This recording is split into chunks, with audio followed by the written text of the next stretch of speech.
आणि माझ्या नवीन एपिसोडमध्ये मी तुमच्या सगळ्यांचं खूप स्वागत करते। तर आज मी एक नवीन रेसिपी ट्राय करणार आहे। हा पदार्थ मी फक्त आतापर्यंत एकदाच खाल्ला आहे, पण मला तो इतका आवडला की मला हा ट्राय करायचा होता। मी आज ऑफिसमधून येता त्याच्या मल्टिपल रेसिपीज बघितल्या आणि सगळं सामान घेऊन आली आहे। सामान म्हणजे भाजी घेऊन आली आहे आणि ती मी आता बनवणार आहे। आणि मला असं वाटलं की मी तुमच्यासोबत पण शेअर करावं, म्हणून मी आता हे रेकॉर्ड करते। तर मी आज बनवते वांगी भात। मी खरंच सांगते, मी काल टेस्ट केला माझ्या मैत्रिणीच्या टिफिनमध्ये आणि खूप सुंदर लागत होता। तर मग बनवणं तर मस्ट आहे। तर मी आता त्याची तयारी करायला घेतली आहे। यासाठी खोबरं आणि खसखसची पावडर करून घ्यावी लागते। तर मी पहिल्यांदा खोबरं इथे कापून घेते, मग मी हे फ्राय करून घेईल, ते तुम्हाला दाखवते आणि मग त्याचं मिक्सरमध्ये ग्राइंड करून घेऊया।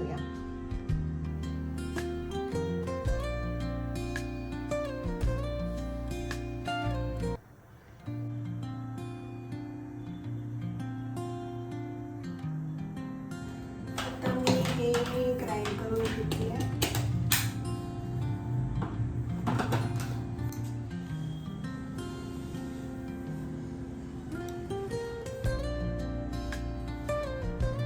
तर मी सगळी तयारी करून घेतली आहे, ती पहिल्यांदा तुम्हाला दाखवते।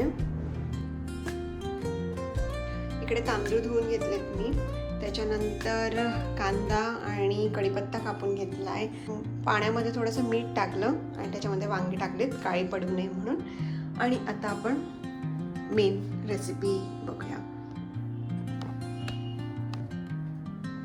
तेल चांगलं गरम झालंय, आता मी ह्याच्यामध्ये ॲड करते मोहरी,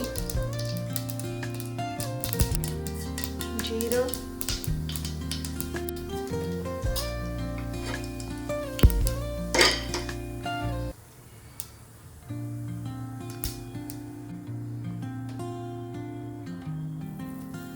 हिंग घालते।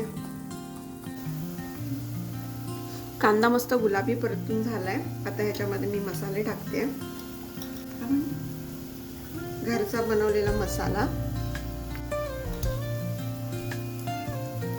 गरम मसाला, हळद आणि थोडीशी मिरची पूड।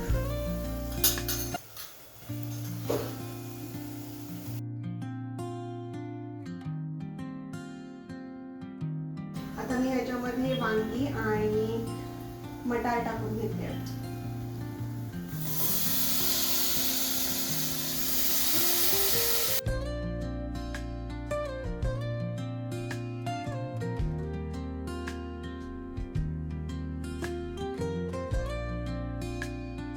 आता हे मसाले चांगले वांग्याला लागले पाहिजेत, तर ते 2 मिनिटं वाफेवर शिजवून घेऊया। त्याच्यासाठी मी फक्त त्याच्यावर ढवळून ठेवते। कुकर लावला नाहीये, फक्त आपण तांदूळ ऍड करून घेते याच्यामध्ये।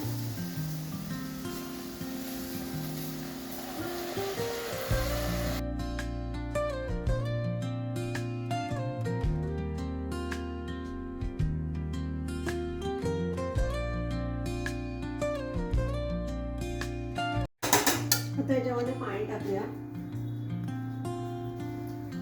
जितके तांदूळ घेतले त्याच्या 1.5 पट पाणी टाकून घ्या।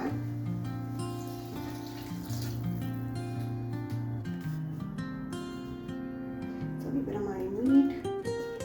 आता परत एकदा याला उकळी येऊन द्यायची आणि जे आपण पहिले जे मिश्रण ग्राइंड केलं होतं खोबरं आणि खसखसचं, ते टाकायचं आहे। तर परत एकदा 2 मिनिटं वाट करूया उकळी। आता राईसला जोपर्यंत उकळी येते तोपर्यंत मी भांडी लावून घेते माझ्या डिशवॉशरमध्ये। तर तुम्ही माझा डिशवॉशरचा व्हिडिओ बघितला नसेल तर त्याची लिंक मी डिस्क्रिप्शनमध्ये देते, नक्की जाऊन बघा। आता हे मिश्रण मी ह्याच्यामध्ये टाकून घेते।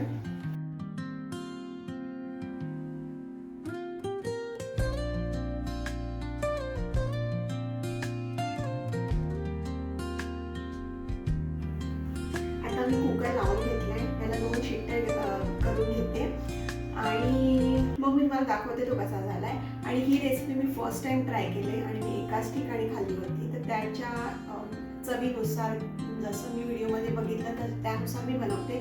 तर तुमच्याकडे वेगळ्या पद्धतीची बनवत असतील तर ते मला नक्की कमेंटमध्ये सांगा।